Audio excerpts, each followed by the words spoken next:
Life एक ही है। जिंदगी ना मिलेगी दोबारा। आपके पास एक दिन यानी 24 घंटे होता है।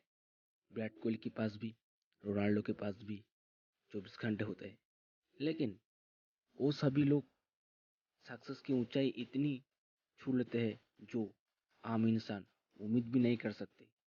अगर रोनाल्डो की देखा जाए तो हर सेकंड पे 500 रुपये कमाता है।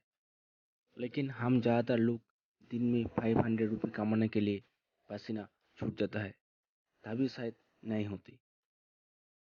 फ्रेंड्स, इस दुनिया पे जो राज करना चाहेगा उसे सही टाइम से सही काम करना पड़ेगा। अगर आप जिस भी फील्ड में हो उसी फील्ड में 100% आप दे सकते हो तो आप सक्सेस डेफिनेटली अचीव करेंगे। आज के लिए इतना ही।